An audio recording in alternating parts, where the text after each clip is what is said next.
Hello, Ari. Where are you today?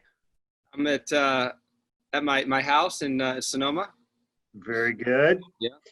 Well, I'm down in Mill Valley today. I had to do a little work in this area, so coming to you from Mill Valley today, where we've got the fog rolling in. Yeah. I Um, can't say that here. It's pretty hot. Blue skies.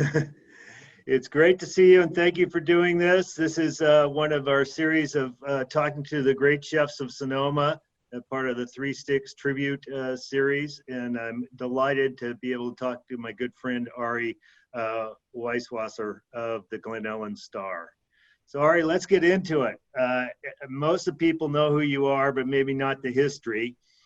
My wife and I, who of course have a home up on Sonoma Mountain, were ecstatic when we heard a legendary chef from the French Laundry was on his way to open up a restaurant in sleepy little Glen Ellen, which we were super excited about. And it's been an awesome addition. So you're a success. Take us back. You're a successful chef at the French Laundry. You're making those little poached eggs with the caviar. And how do you decide to end up in Glen Ellen and open up the Star? Well, we were in Erin and I, my wife. We were in New York City and Philadelphia for a number of years before California. When we got married, I knew we were end up in California. So Erin's parents in Glen Ellen. We didn't know where the restaurant would be, but we moved out here knowing we would open up a restaurant somewhere. So that was really first and foremost. And when I moved out here, Glen Ellen was, it was kind of my first home. The location wasn't open yet, and I decided to kind of get my bearings out here first, work for somebody, Thomas Keller, who is very, very successful, make some really wonderful connections, and just kind of understand the lay of the land and the seasonality. And so really that came first. And then it used to be Saffron. I guess, have you eaten there, Saffron? Yes. Cheers, by the way. This is Oh. All right, you're showing the Pinot Blanc. We'll get to that in a minute, but here's to you. All right, yeah. thanks. Enjoying this afternoon with us. Yeah, so Saffron, we came up for sale, the location, and we jumped on it right away. Weren't really sure about the concept, so I picked Glen Ellen Star. I thought people would at least know where we were. And a red star is easy to remember and easy to market. And if the concept didn't work out, we could change it and not really have to change any kind of branding. Very good. Well, yeah, one of the really unique things about your restaurant is you cook, I think, almost everything in your wood burning oven. Vegetables, meatballs, whole fish, whole pigs. How did that concept come about to just rely on the wood burning oven? Well, after New York City, I was, Restaurant Danielle, Thomas Keller, Picheline. I worked for my good friend Paul Liebrandt. Very, very traditional, classic French. Anything darker than brown was burnt and unacceptable. And the wood oven it was kind of like my act of defiance, to fine dining. It was something that I wasn't familiar with. I was kind of captivated by Francis Malman, if you're familiar with him, down in Argentina and Uruguay. And I really loved the aesthetic and the style of cooking. And it's rustic, but it's, you really have to understand it and control it. And it was a big challenge. I'd never cooked in a wood oven before. So for me, it was scary, but exciting. That's really kind of where it started. Well, it takes some real courage, because when you cook in a wood oven and you kind of lose control of the heat, or you cook something too long, it's not like a blowtorch where you just lift it up and stop the cooking. So you probably had to spend quite a bit of time dialing it in. What were some of the dishes you're proudest of that you kind of developed once you started getting the hang of the wood oven? We take, well, first of all, I guess paella was one of our first big successes. You wouldn't think to do paella in a wood oven, but in this case, you kind of reverse the sauerkraut, the burnt crispy on the bottom. You get it on the top if you're patient. That was great. Let's see, we did some salt baking. We still do from time to time. We salt bake chickens and fig leaves and and fish and just wonderful dishes like that. And that's really a lot of fun. It's kind of scary because you can't see inside. There's really no way to test it. Maybe it's just kind of, a little bit of a gamble, a little bit of adrenaline, so to speak, because you can't really screw it up. But and then really we kind of turned to vegetables and looked at where we were and who was providing what. And when I was at the French Laundry, we had access to incredible products. So I wanted to kind of understand who was growing what and who was doing it best, and really cooked something like as simple as a potato or a beet in the wood oven, and maybe, have a little bit of discipline to include 1, 2, possibly 3 more ingredients in there. And that really is the backbone of the vegetable program at Glen Ellen Star. Yeah, so obviously growing things, particularly grapes, is near and dear to my heart. How do you decide who the best growers are and who you want to work with? There's a lot of great farmers in Sonoma County. Yeah, well, we have to look to Mike Benziger, my father-in-law. He's got a wonderful biodynamic garden, Glen Tucky Farms, it's called. We have chickens and honeybees and lettuces, and gold bar squash peeked its head out today. So that's really exciting. We really plan about a year in advance. So I'd say that, that's really my main purveyor, my main farmer. But I've gotten very familiar with the Civic Center, the Marin Farmers Market, the Sonoma Farmers Market, and really, there are enough farmers locally that they've just found their own niche, and they understand, a single or sometimes just a small handful of products, and they really, really excel. And it's nice to coordinate that and get it onto your menu and represent a real kind of cross section of Sonoma County farmers. Great. I'd love to sit in and hear the negotiation between you and your father-in-law over the pricing on the carrots, but there's no negotiation. I buy and he just invoices me, yeah, you're a smart man. So talk to me a little bit about wine pairings before we get to this Pinot Blanc specifically.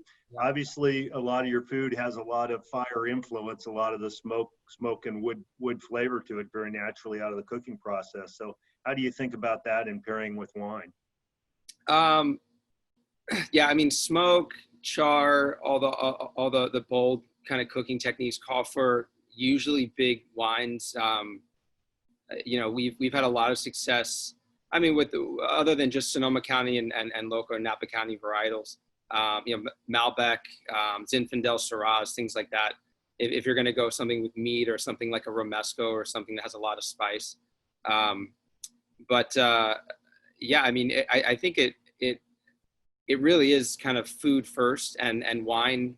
I mean, there's so many wonderful producers, and there's so many from small production, and they just come up and introduce themselves, and we taste through, and we just start thinking about what goes with what. Really, I mean, it's pretty much that simple.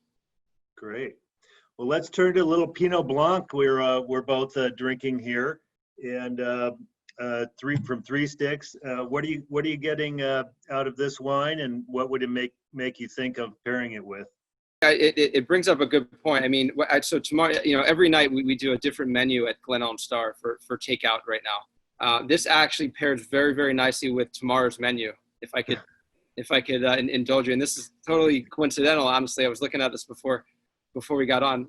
We have a chilled corn soup tomorrow with some lime creme fraiche and a little bit of Aleppo chili. So I think that would work pretty nicely there. And then we're doing a wood roasted pork loin, stewed cannellini beans, some tomato, a little bit of piquillo pepper tapenade. So I mean, I think right there that would be relevant. That actually would work quite nicely. Yeah, no, I love it when you do the things with the white beans, and of course, the primary place for Pinot Blanc is from the Alsace region. Germany makes some great Pinot Blancs. France makes some legendary Alsace Pinot Blancs, and their food, they often are into the white beans and the cassoulets and some of the foods with those flavors. Spring leeks cooked with some beans. But one of the things I love to pair from your restaurant with the Pinot Blanc is your white pizza, the one with the arugula salad kind of on top. Yeah, and guanciale. What's that? The guanciale. Yes, exactly. Yeah. And I think that's such a unique dish. It's always one of my favorites. So let's talk a little bit about what's happening in your restaurant right now.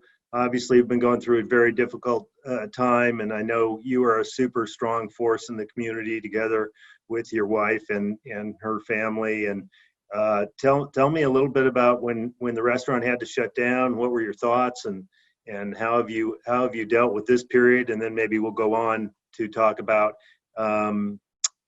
what you see coming up as the regulations loosen. You're able to get back to getting people in the restaurant.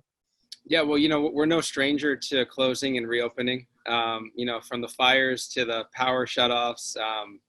Now the pandemic. So we were closed for 2 days. It was actually scheduled closing in March. We were closed, Monday and Tuesday.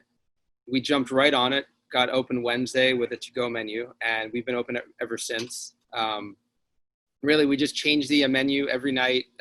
We have a limited lunch menu. We offer a pizza, and we started with with our core group, our core team, and we were lucky enough to have the PPP funding in early, May. So we brought on some more team members. We're expanding some operations, doing some limited catering drop-off, that kind of stuff. But it's really been an incredible community support, and we've had a very impressive and lucky, 10 weeks. Yeah, well, it seems like you guys have been doing a lot of good stuff. That's right. I'd forgotten you kind of got in the catering business in a big way by buying Stellar Catering, and then all of a sudden there were no weddings and no yeah, that was good timing. Winery events. We bought Park Avenue Catering, or we partnered with Bruce, so a half of Park Avenue Catering and Stellar Catering. Yeah, you're right. I mean, we lost a lot of events in March, April, May. We just lost all of June. July, we're hanging on to the back half of July. But a different opportunity cropped up. We're pursuing. There's a lot of nonprofits. I have a small list here. I could read some off here, but we're working with about 7 nonprofits right now. We're providing a couple thousand meals a week, and that's kind of keeping our team busy. It's also kind of filling that need. Just talk a little bit about how that program works. So you team with some of these charities. You might just mention some that you work with, and they find families in need who need food, and then you cook the meals, and then how do they get delivered? So we actually deliver them. We have a kind of a pretty neat little packing system. They're sealed. They're ready to eat. We do have some reheat options, but really what they're looking for something healthy that's quick. We try to keep the menus fresh and change them. So some of the organizations have specific menus that we follow, guidelines. Let's see. Recently, I'm just going to read off a short list here. Sarah's is one of them. We're doing about 12,000 meals in about 6 weeks for them. Catholic Charities, we're doing about 1,000 meals a week for San Francisco. There's the Sloan House and Women's Recovery Center, Petaluma Valley Hospital, SAY and Kaiser, just to kind of name a few, current. Cool. Well, it's awesome you're doing that, and I know you did amazing things during the time of the fire too, and just a real gift to have you in our community and down the hill. Get to go. Yeah. You're not far for picking up a meal or getting down to Glen Ellen, which is great. I got a question from the audience I'm going to feed in here. Sure. What fish do you prefer to cook in a wood oven? You'll find Dorade and Bronzino on the menu. They're kind of good. They're a little larger than a single serving, and they qualify as whole fish. So I think logistically during service, but when wild fish come into play, like wild king salmon just came into season, we could find like an 8 to a 12 pound fish. That's really a lot of fun. I kind of like that size fish. You're talking about, I don't know if you can see, but about this big. But yeah, that's one of my favorites. Yeah, and so something like that, or your awesome roast pig, which is one of course, my favorites, and my daughters as well, as I told you, she always dives in and snaps off the tail and eats the ears before anybody else in the family. Yeah. Yeah. My girls don't eat pig. They'll run from a pig. So that's good. Let's hear that. So that's kind of a family meal oriented dish. Yeah. How are you thinking about that as you've got, table spacing, things you've got to worry about as you open up? Have you thought through, are you going to have to change your menu at all as you reopen to Yeah. take a, Yeah. I mean, we're looking at, certainly I think you're going to see a lot of restaurants follow this. We're going to start with a smaller limited menu. We want to try to make sure we have something for everybody. So, there'll be a fish, there'll be some vegetarian options, there'll be, a chicken or a beef. And really just kind of see what demand's like. I mean, if somebody wants a suckling pig for eight or 10 or more, depending on regulation, we're happy to do it. I think the other consideration would be the supply chains. We kind of run into this from time to time, even on the local level with products. So, we'll see what we can get. But the restaurant's kind of built to change menus, and it's pretty efficient, and it can adapt pretty fast. So we'll try things, and if they don't work, we'll try something else.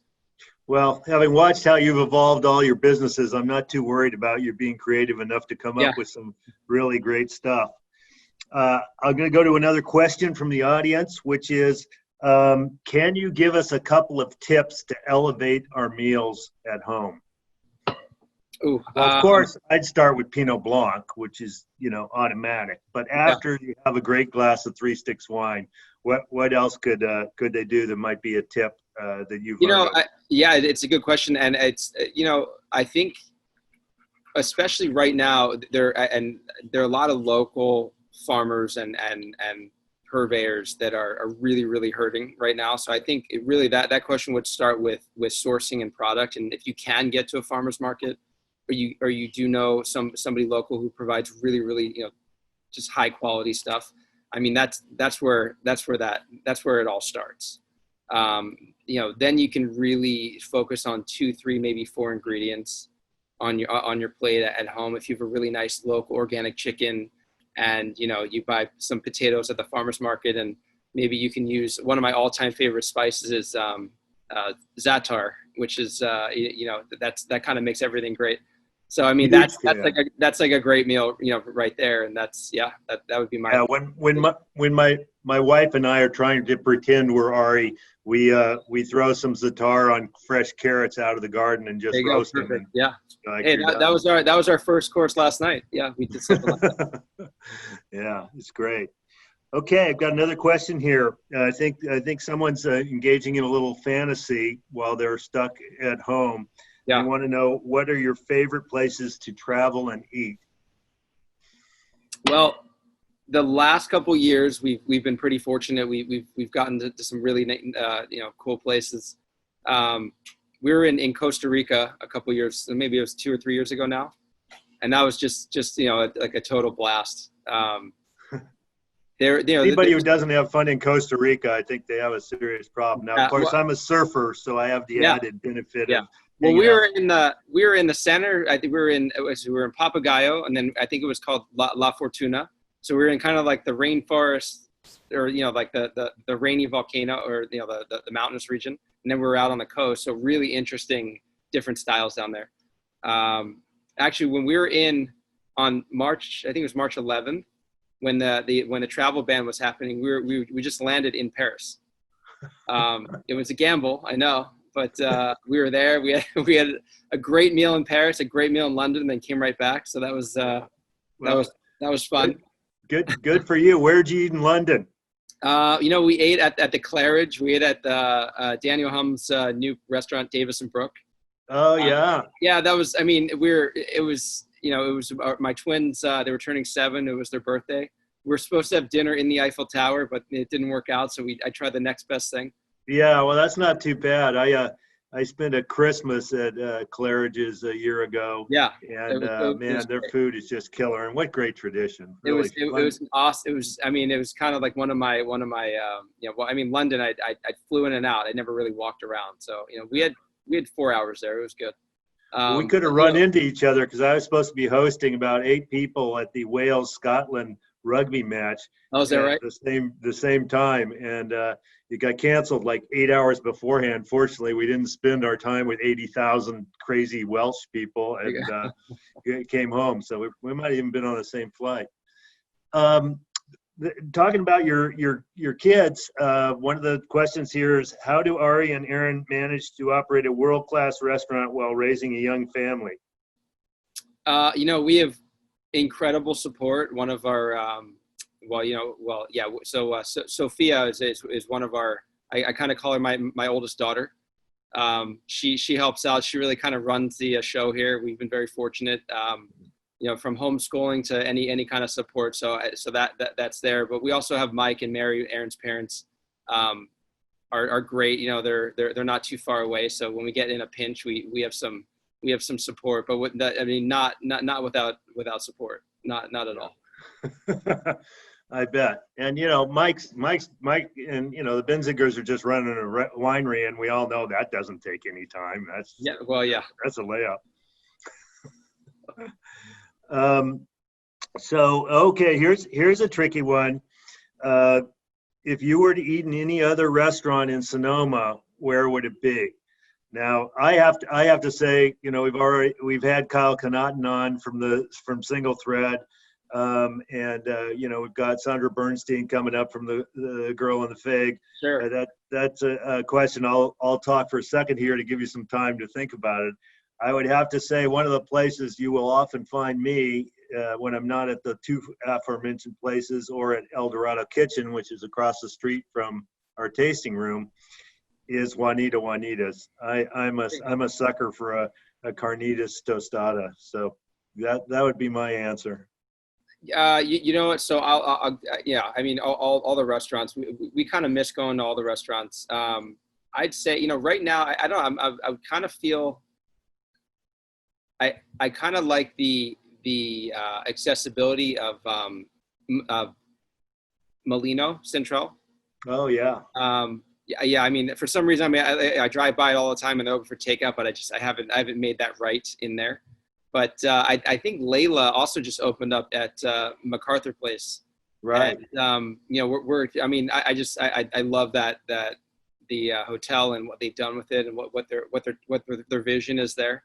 And the ambiance back there, and I think that might be our first foray. Well, they are no strangers to Zatar spice. I'll tell you that. Yeah. You're right. Yeah, maybe that's why. I don't know. Very good. Very good. All right. Well, what would be your dream meal? They worded it as your last meal. I don't want to really focus on last meal, but what would be your dream meal? And that was going to be asked to both of us. So that's a tough one. You know what? I think, okay. So I think I have a good answer here. When when I was back to the Argentina, back to Francis Malman, he came out with a cookbook called 7 Fires. And on like the 7th or 8th page, there is a vaca entera. He's got a whole cow on a cross cooking in like a snowbank with a big fire. And I went down there to see that, and I didn't get a chance to because, it takes a big ceremony and a lot of planning. And I saw some really cool things, but I think I'd like to get about, 99 to, 100, maybe 100 to 150 people after this. And I'd like to try to attempt that. Oh, awesome. We're in. Yeah. You've got 3. You've got 3. And done. You've got 3. And that'd be awesome. For me, I had probably my most memorable meal of the last year when I was living in Spain. And I don't even know the name of this restaurant, but you hike up about an hour and a half out of Alero, a little town near the Tramontura Mountains in Mallorca. Yeah. And you come to this old crumbling down stone place with like 400 cars in the parking lot. And they do spring lamb, spring goat, and suckling pig in an enormous wood burning oven, about the size of your restaurant. And they bring them out in these old beat up iron pans. And, it's part the quality of the ingredients, of course, but it's part you've hiked up the mountain, so you're Yeah, really yeah, hungry, and it's a part the ambiance of the old Spanish guys drinking their Rioja, and that's a pretty special place for my family. We all definitely look forward to getting back there sometime. yeah, absolutely. That's great. Good. Well, I think we're running up out of time. Last thing I want to say on my side is just, Ari, it's a gift to have you in the community. Your food is amazing.